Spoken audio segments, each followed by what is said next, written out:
Bam! There he is. Hey, bro, I tried to log in like 7 times. It kept saying no. Hey man, that's why this is like doing a play, man. When I've done plays, it's just live. So you just roll with it. Whatever happens, you roll with I'm it. older, man, so IG ain't really my thing. But I'm like, do I need to call one of the kids in here? Hey man, I've learned a lot from my son and daughter. I'm like, hey man, I need you to tell me how to do this. Hey, tech support, man. If you want dinner, you got to work with Daddy on this here computer. Hey, I like that. I like that. If you want dinner, you need to hey, you need to fix this. Hey, you looking good, man. It's so good to see you, man. Man, Brian, you and I go way back. I mean, way. I saw you the other day because I was like, man, Rodney's the first guy I ever heard like really talking about the power of the Lord, Mm. and I wasn't hearing him back then. You know what I'm saying? I wasn't hearing you, Yeah. but you know, some people just get the gift early, and I think you got it early, and it's never too late. No. But yeah, I remember, man, we were both hustling, trying to make a way, trying to find a way, Yeah. and see that you're happy. You know, that means a lot. Trying to make $1 out of 15 cents, man. That's what we was doing. We're going the wrong way, man. We working for other people instead of working for ourselves, Yes. right? Yes, man. And that's why, man, I want people to know more about you, man, because you are a huge inspiration to me. You and Phil and East. But, this is for you right now. I've had Phil on here earlier, and I couldn't wait to get you here because I talk about you all a lot. And Okay. when you're one of the most inspiring couples that I would say in not just this country, but in the world. What you've accomplished at such a young age, I'm being serious, man. What you've accomplished at your young age, there are people who are scratching and fighting, trying to figure this out. And you guys made it. And it wasn't through not breaking eggs and everything, but you learned how to persevere, do it together. And that's what we want people to do. We want to inspire people to do that. Yeah, we did, man. I have some stories, man. Where you want to start? Because we could be on here for 3. Well, we're gonna go till about your time, be about 2:45, 2:50, and maybe leave some time for Q&A for about 5 minutes. I'm gonna do a quick intro, which will be about 10 seconds, a little station identification for my podcast, and then we'll roll right in. And I basically am gonna go right into you talking about your journey, like giving us a flyover, and then I have, some of the questions I sent you. We'll go through that, and we'll just keep this party going. But man, I'm very grateful that you took some time out for a brother. I feel the love. Feel the love. You do it. I'm sorry I was 2 minutes late, man. Hey, man, don't worry about that. Just like I said, I'm an actor, man. I know how to improv. I know how to flip it until you come in. So, without further ado, you guys, thank you all for watching, for listening to RDC Speak Life Sessions. My name is Rodney. I am the host and creator of the show. Today, I have an incredible guest with me today. He is the Senior VP of Global Telink. He is an entrepreneur, inventor, innovator, TED Talk speaker. My boy, my friend, my dog, Dr. Turner Nash Jr. I want you all to show some love. Clap your hands, fist bumps, whatever you're doing right now.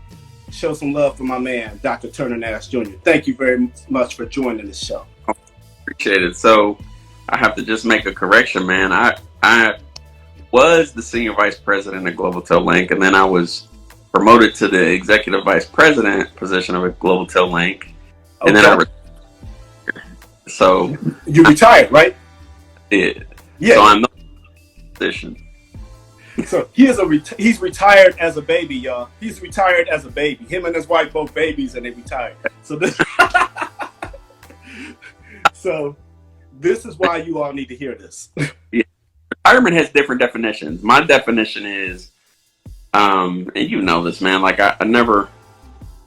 First, I was like, it has to be enough to where I could sit down and I could take a vacation whenever I want to. And then I had kids, and I had a wife. Well, I had a wife, and then I had kids, right? So that matters. start picking up on life with responsibilities, and that changed. I said, retirement is the ability to sit down if I want to, right? Doesn't mean that I'll do it, but I want to have the ability to just be done. Yes. I've been blessed to have a lot of mentors, business-wise, that have, all of them have said, man, it doesn't matter how much money you have. At the end of the day, your children on your dying bed are never going to say they wished you had made more money. They're going to say they wished you had spent more time with them. I was like, wow, okay. So I was like, and then I was like, nah, I'm gonna up the ante and try to retire at 45, because my mentors told me that time is the one thing that you can't buy any more of. You can't start a business and create more time, right? Yeah. Right. So theory was, all right, well, let me retire 12/31, and I did, and then this year COVID hit. So it was actually just this series of events that have kind of worked together to where I've been able to have a fantastic 7 months, 8 months going on with my wife and my children in the same house. Yeah. To which I'll admit that I had not been here much because I traveled so much for business, trying to build a life that we have, right? But now I don't want to work for anybody again if I don't have to. I want to be unemployable. Ooh, you want to be unemployable. Unemployable. Yes, right. I like that. Okay, break that unemployable down. Break that word down. So I've been on the bottom, I've been in the middle, and I've been at the top of the executive life cycle, I'll call it. And I'm not going to say I've mastered them all, but I've done very well at all of them. Whenever you're working for somebody else, you're playing the game that they set up on their board. And I don't want to play the game because the person who owns the board is ultimately the winner, right? Right. Every time somebody moves or doesn't move, but the casualties happen on the board, but the person that owns that piece of real estate mentally and physically is always the winner. So I don't want to be employed to take a position on somebody's board or their game. I want to be the owner. So I don't know any of the owners that work for anybody else. So I want to be unemployable, right? Yes. When I was little, man, like we lived in the projects on 134th and Puritas in Cleveland. I just remember, man, like we will always get these notices like, eviction, you didn't pay this, you're behind on that. And I was like, man, when I grow up, I'm going to own my own stuff because I don't ever want to get a letter. That little kernel grew into this whole thing of, Rodney, if I don't own a piece of it, I don't do it. Right? I get put out, and I never want to feel like, I didn't get what was due to me because of the work that I did. So that's it, man. That's what I mean when I say unemployable. I have chills listening to you talk like this because for people who don't know, like how you said when you jumped on, you and I have known each other for a very long time. And I've watched this man's journey. And everything he's saying is just like facts. It's like, man, I'm getting the chills watching something that started and watching the end product. And I know you're not done in other ways, but you don't have to ever work for anybody. And you won't ever work for anybody again. I'm telling you right now, never. Your kids won't work for anybody. I'm telling you right now because of what you've done. So that's what inspires me. That's what keeps me rolling too. Because I look at you and what you've accomplished, man. If you wouldn't mind, just give us a little cliff note view of just like you talked about what you saw as a child, saw the eviction notice, all that stuff that really put you in this mindset of I'm going to own.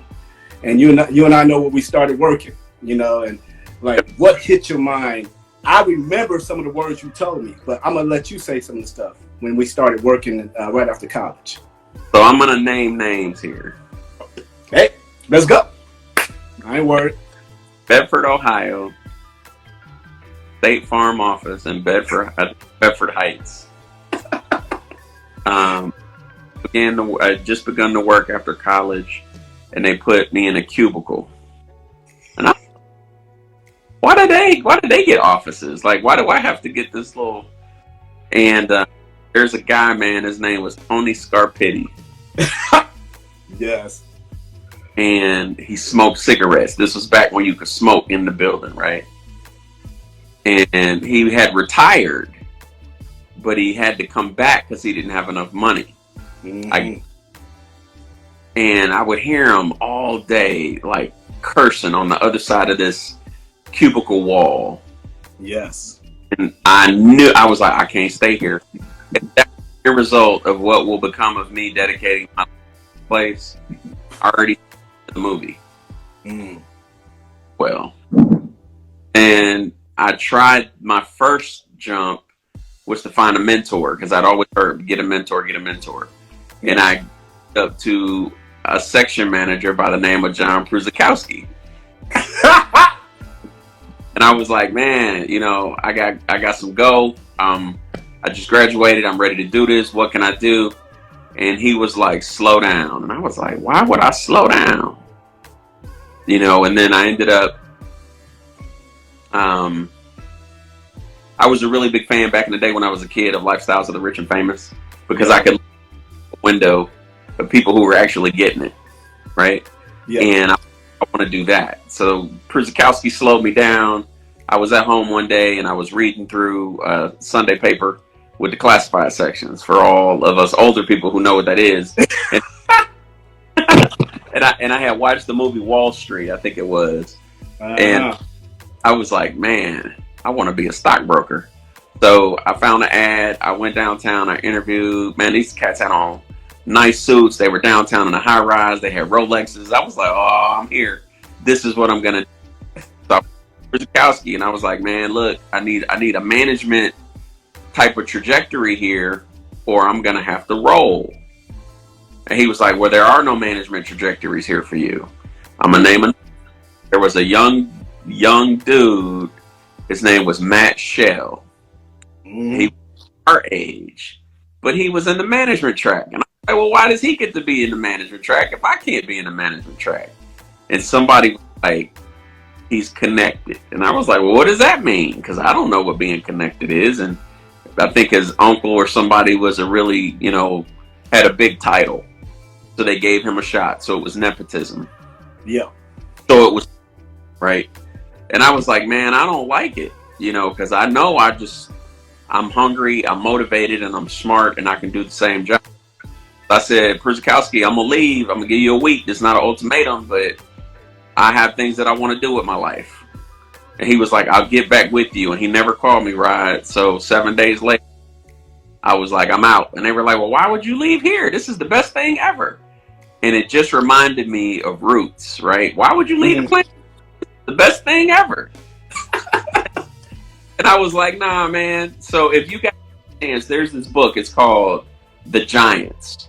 And it's a book of Douglas and Abraham Lincoln and how they both mirrored in their lives.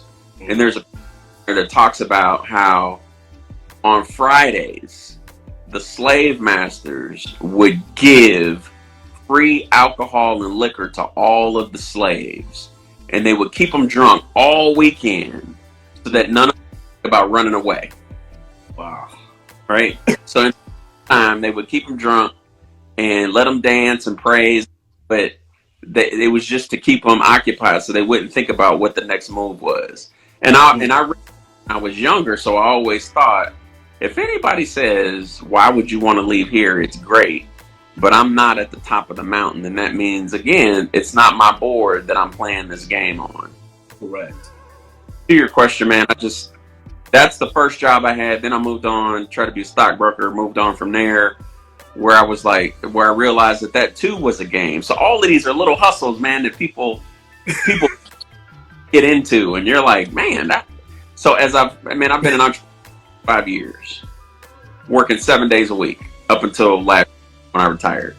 And what I realized I think it was Rich Dad Poor Dad, where dude is like, look, man, you need to have as many experiences as you can to learn what to do right and what to do wrong. And the money doesn't really matter right now. Just learn what it's like to do all these things. So Rodney, I've been in real estate. I've been in insurance. Yes. Securities. I've been in manufacturing, distribution, import, export.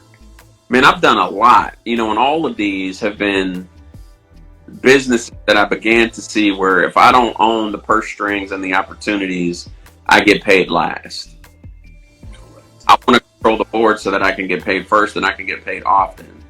But I'm not gonna be a regular boss. I want all the people that work for me to prosper as well.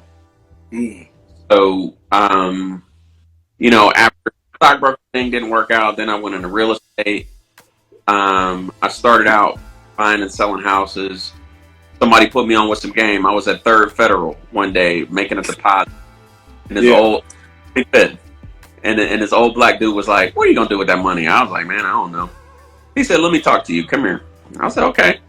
So he pulls out this sheet. He says, "This is an REO sheet." I was like, "What's that?" He goes, "Real estate own sheet. All the houses that the bank owns that I need to get off my balance sheet." He said, "I'll all of these houses for 5% down if you're willing to take them off of my books." So I had $5,000 in there because I had flipped one house. Yeah. I had 20 in there, and I was like, "I'll take 5." He was like, he's like, "All right, I'll get going." Now, let me back up just one more house. That one house was a beast. I didn't have any money to buy it, but I had a credit card. And I went to the bank, and I was trying to get a cash advance. And the lady behind the counter was like, "Baby, you don't want to do that. You're never going to get out of this if you..." And I was like, "Nah, believe in me. I'm going to take that $5,000. Go ahead and give me a check." Gives me the check. I go in the house. I think I bought it for like 92 and sold it for whatever. Yeah. And I remember it was actually, I think I had like $31,000 total. But then I was like, I'm going to buy 5, but then I'm only going to have 5,000 to carry the notes. I think I had worked it out to where if I could only work it one at a time, I could make the mortgages on the other ones until I could get to them. Okay. I worked that for like a year, man. And I was sitting outside. It's crazy. So another buddy of mine has some legal trouble. He needed a ride down to the PO's office. I'm sitting in the car, waiting to come back out and I'm on a closing. And at the last minute, I kept noticing every time I close on a house, they would go up on my closing fees. And I'm like, I can't keep doing this, right? Because they know money and they're stealing from me. So I start a mortgage company, right? So I only start out of spite for paying fees, right? Yeah. So to tell you, I got really, really good at rehabbing the houses and renting them out and then selling them to other investors who didn't have the time to do that. So that made me money, right? And then when I opened the mortgage company, I was like, I want to be vertically integrated. I want to buy the house, fix the house, sell the house, and do all the financing myself, right? That's a right? Yep. No matter this move on that board, I'm still getting paid, right? So come 2006, I had moved away, but I still had the mortgage company. And then I get a phone call one day. A guy says, "Hey man, you just got indicted." I was like, he's like, like indicted by the police. And I was like, I don't even live there. Like, I'm not indicted. And, I'd grown this company from one office into 7 across the United States. We were doing really large numbers. And I never forget, this one guy was like, "Man, you're not a mom and pop stop anymore. You're going to garner." And so we did. That case took me 18 months to fight, Rod. I didn't do anything, right? But I owned the company, so they're saying I was looking at a RICO statute, which was like a 10-year minimum, for like wire fraud, theft, and something else. Right. Luckily, you can look at my TED Talk if you want the whole story. But, the case was dismissed after 18 months.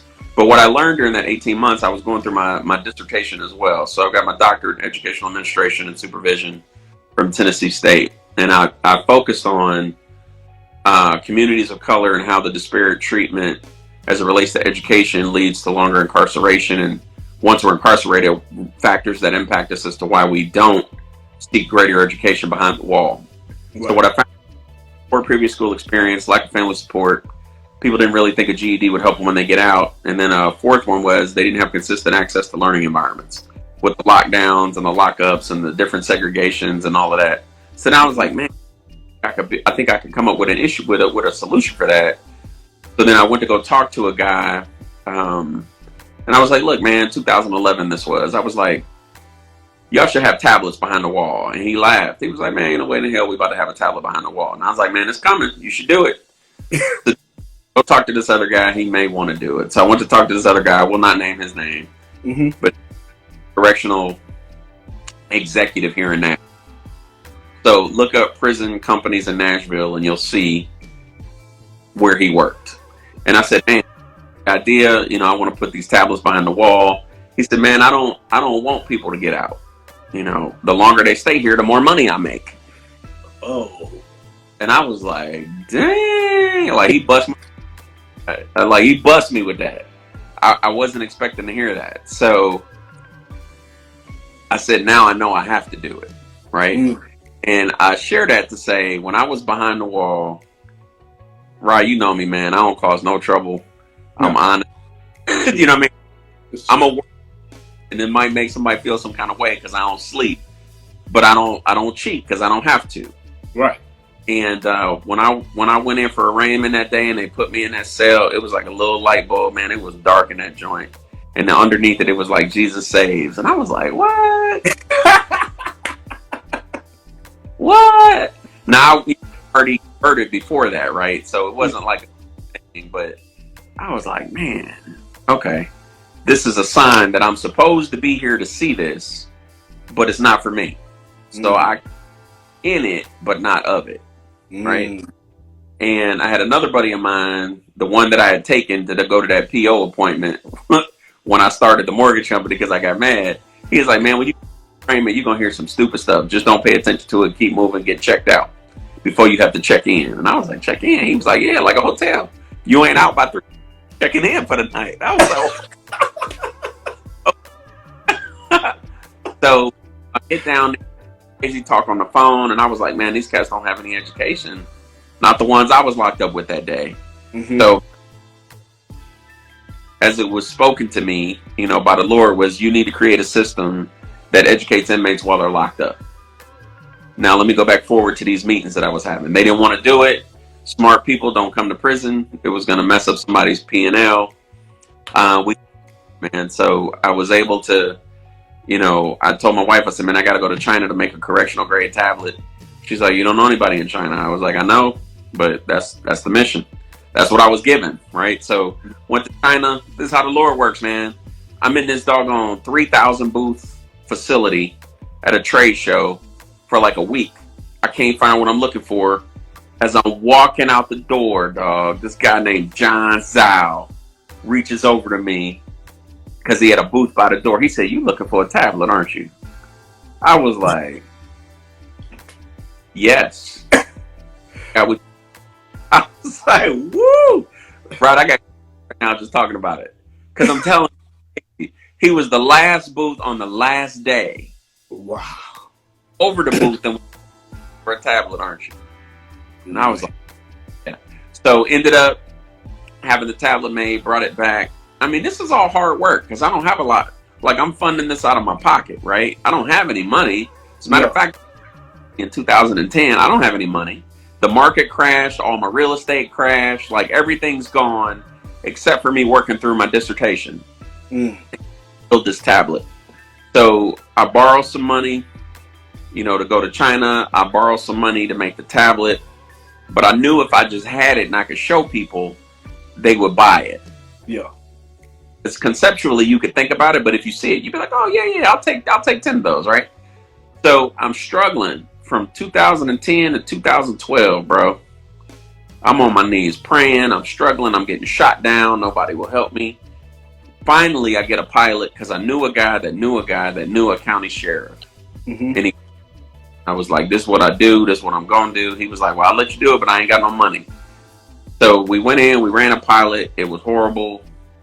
I lost a ton of money, but what it did was people knew I did a pilot. Control the narrative of what the next pilot would look like. Yes. Man, I get a phone call one day. It was like from the state of California. Said, hey, man, we heard about this pilot you did. We want to buy 10,000 tablets. I was like, okay. Now, I'm telling you. But then they, we worked it out to where it was less than that. It was like 7,500 tablets, plus some ebooks, plus some software. I mean, it ended up being a nice deal, right? Yeah. So, after starting this in 2007 and taking it all the way up to 2014, man, that's a lot of work. Yeah.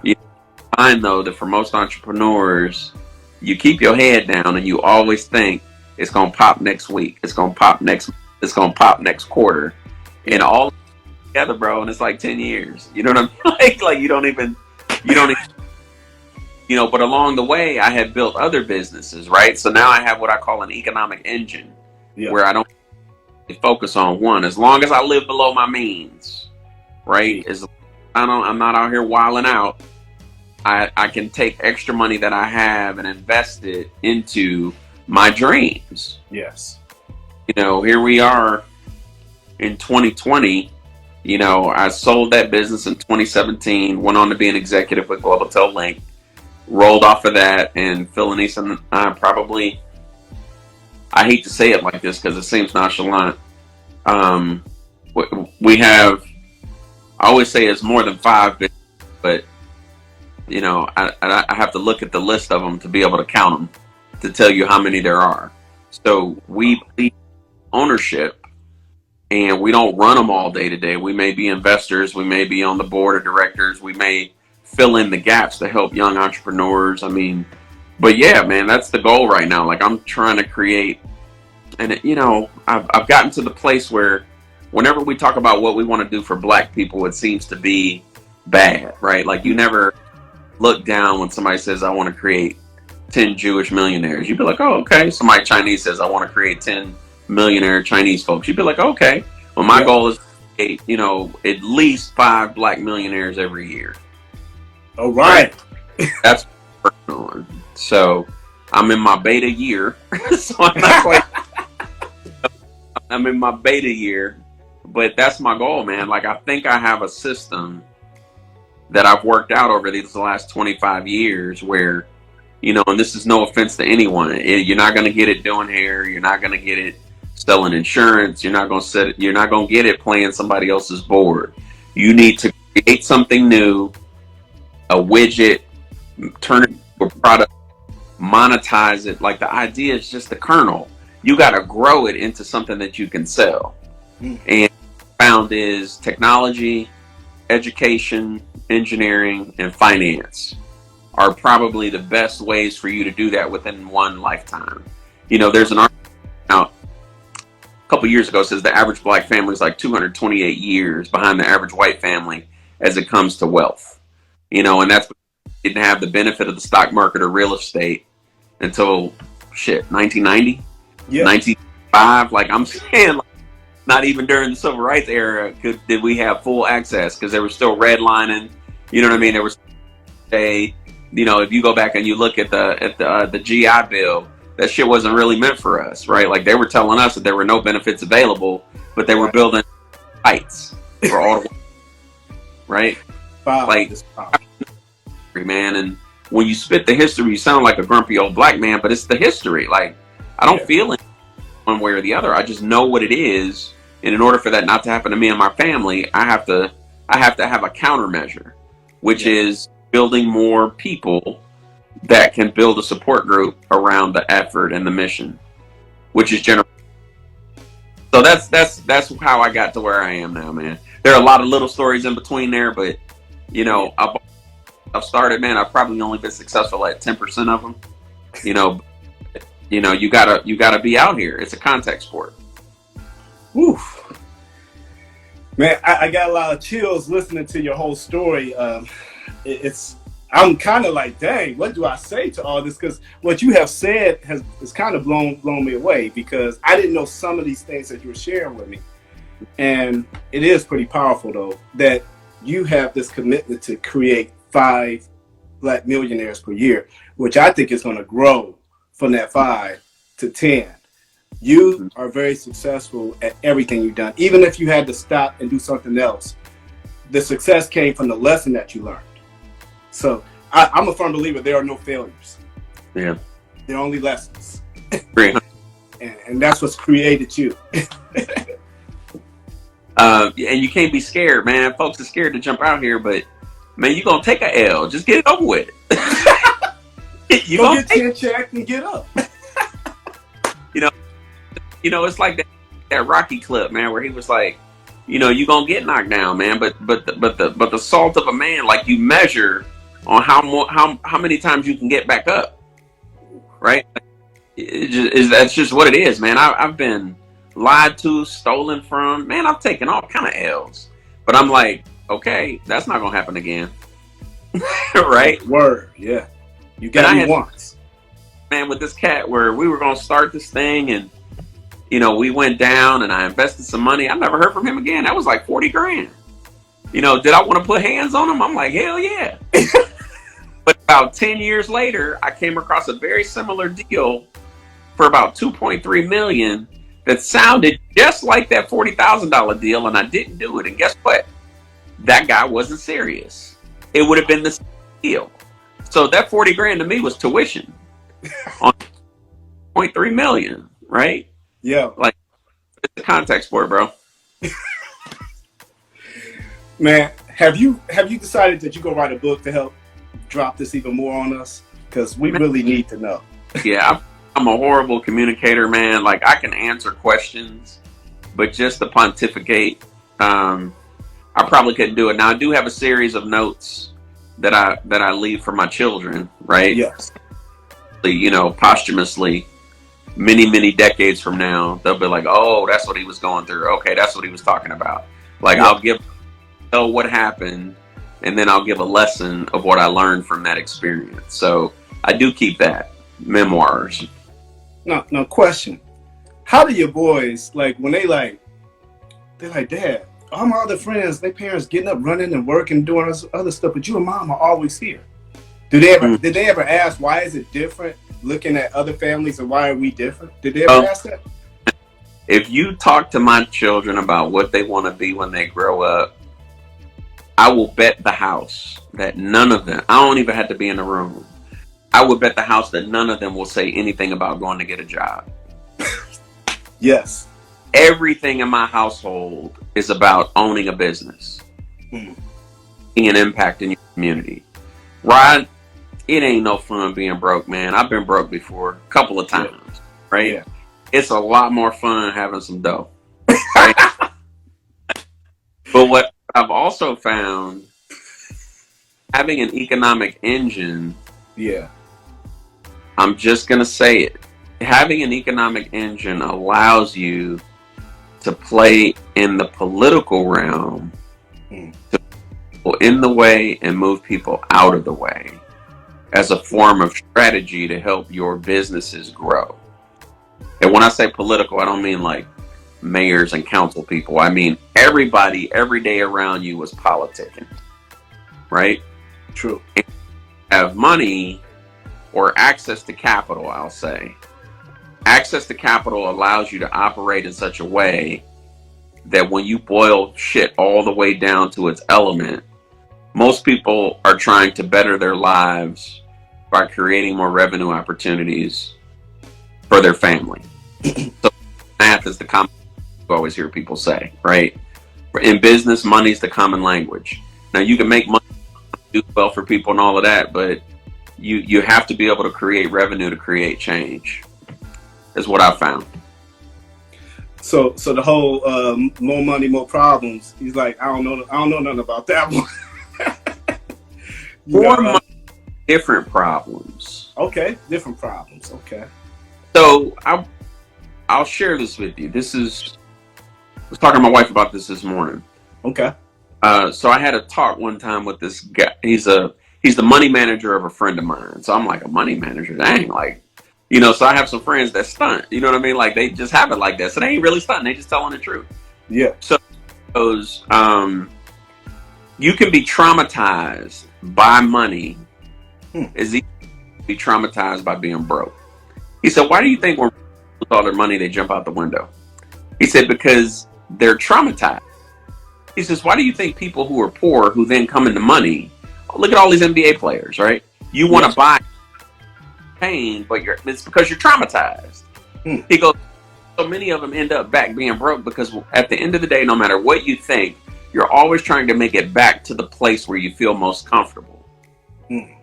Like, he goes, even if you're comfortable in a place that's unhealthy for you, you're still comfortable. And I thought, wow.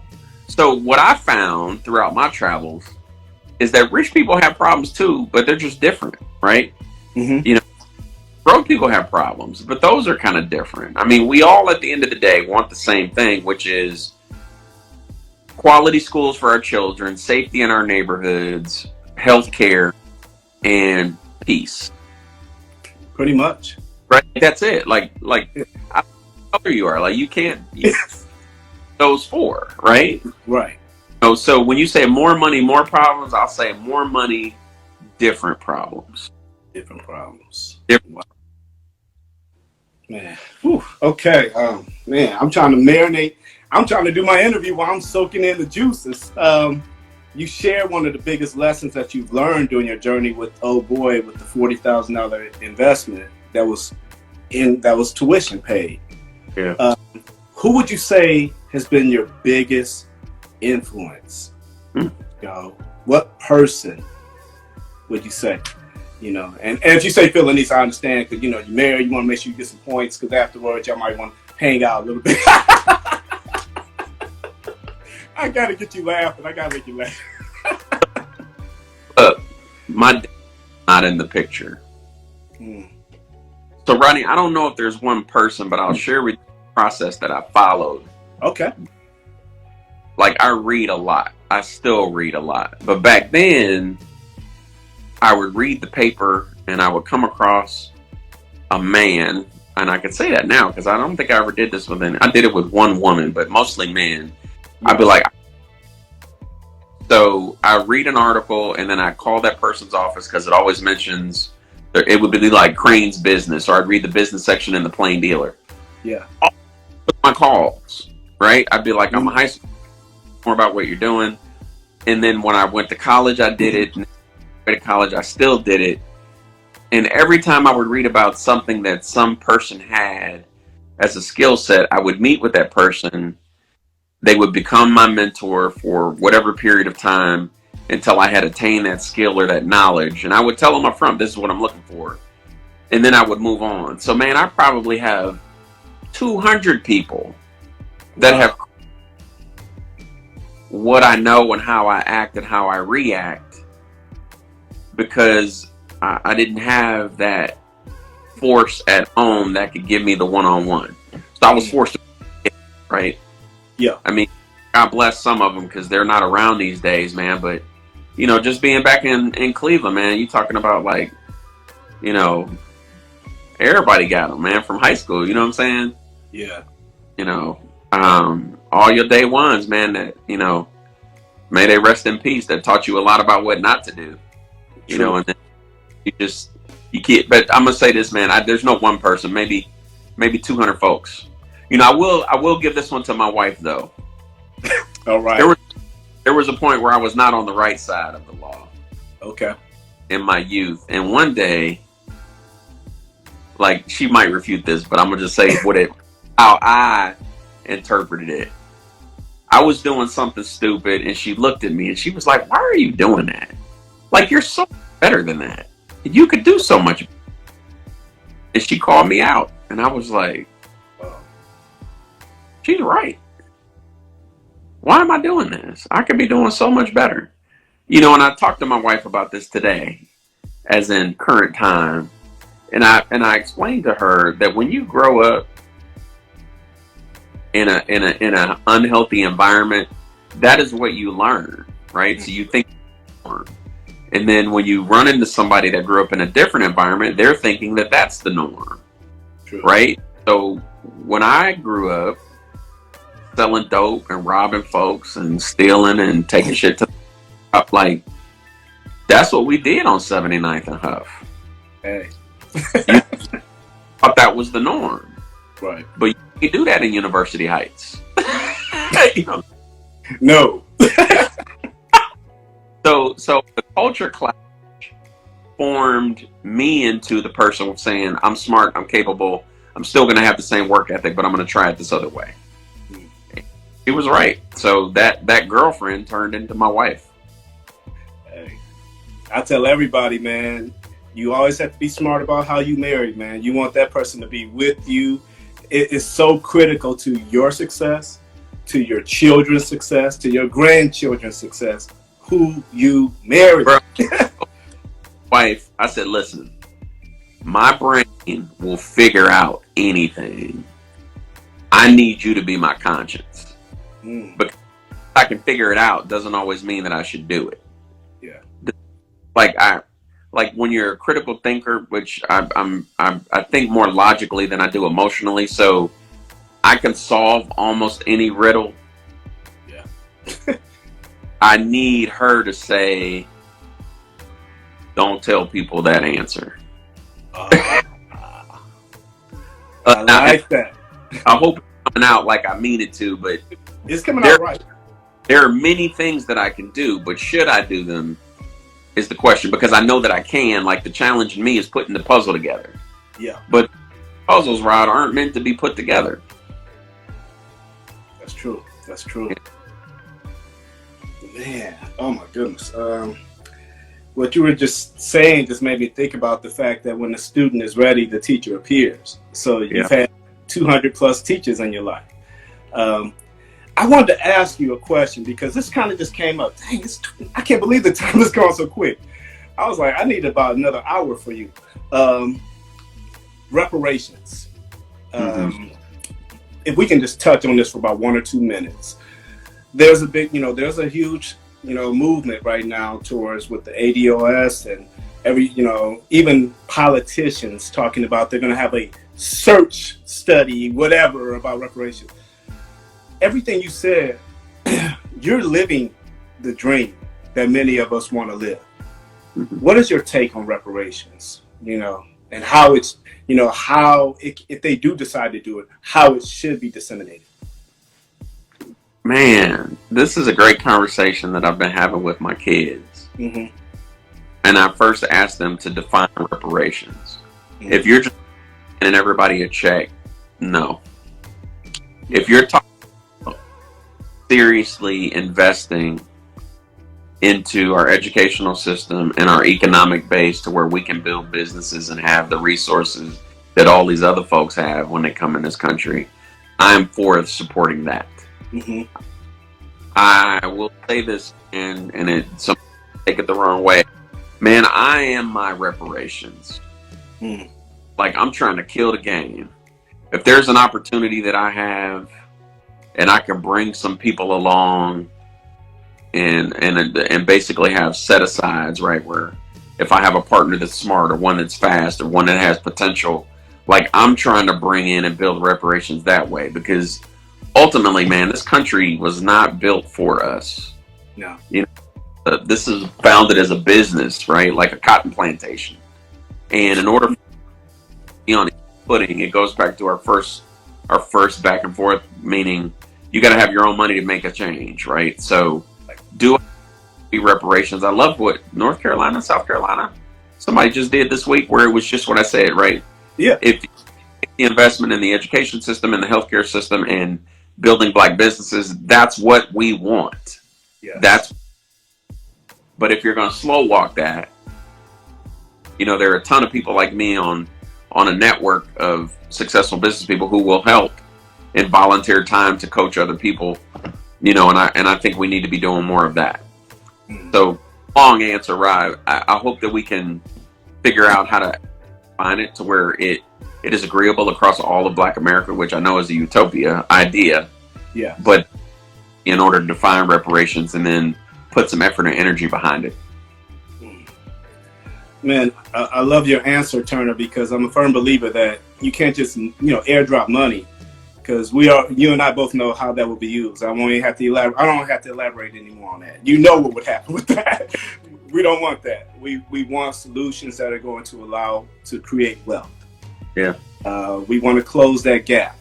And this systemic racism, everything that's been established in this country, it has to be abolished. That's the only way to allow us to really move forward in this country.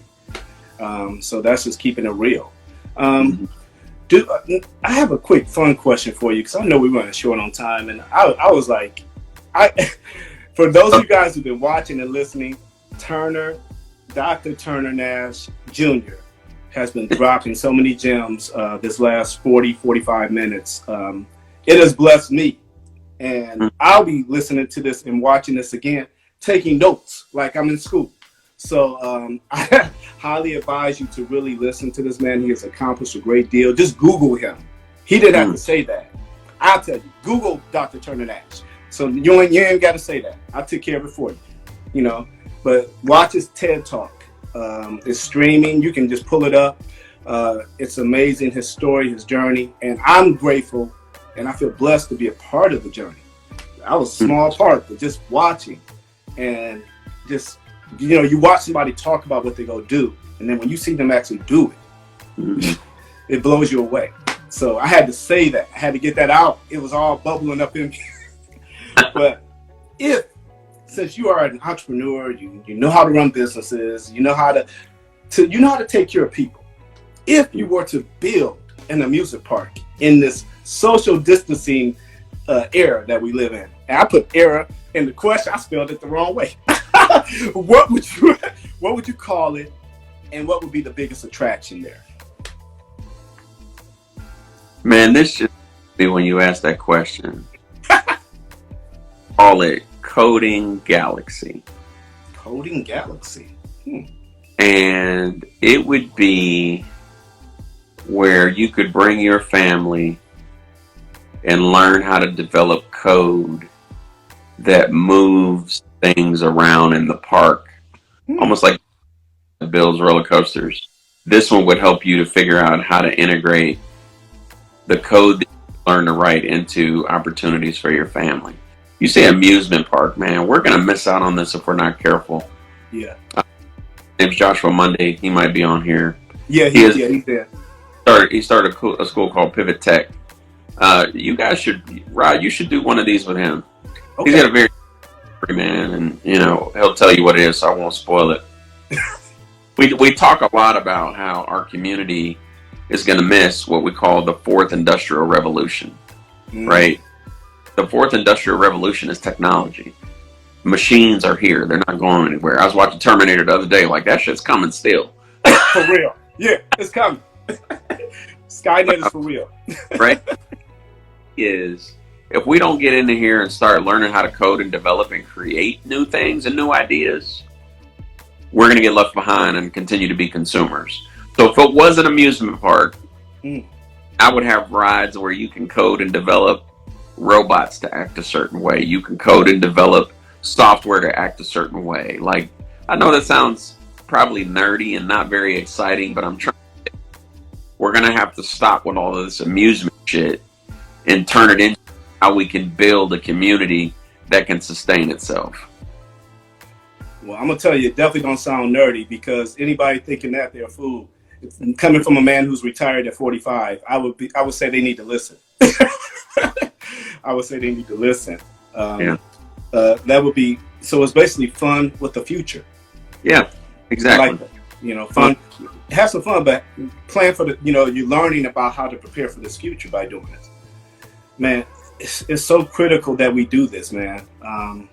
That's why I had you on here, because I feel like we're at a pivotal point in the history of mankind, to where, just like you said, if we don't catch this, we think we're behind right now. Yeah, it's a wrap. Way behind, and it's time to recognize. Go ahead. All of these restaurants and all of these stores and this entire office space model that was built upon high capacity of people in fixed spaces is over. At least while COVID is running around here, right? Yeah. You see WeWork crumble. You see, go down to any downtown, Neiman Marcus is crumbling. They filing bankruptcy, right? Yes. American Express is down 38% because nobody's money, right? Yeah. So this model now is based on you being in your house, developing and coding, and living on the internet for outside communication, like we're doing. If we don't get fourth industrial revolution, we're in trouble, bro. You got to figure out how to make money on this shit, not just use it every day. Man, that's how my podcast got birthed, because I saw an incredible opportunity. Oh man, they done put the clock on a brother. They said I got a minute 50. Rebecca says it sounds fun. Your park. Rebecca's somebody I recently met. She's in Atlanta, life coach, incredible person. We'll be doing more stuff together. But she was like, it sounds fun, that idea. I'm gonna give you 30 seconds just to drop a bomb on us real quick to make us really think, because my mind is cooking. So just go ahead and drop it real quick. Hi, man.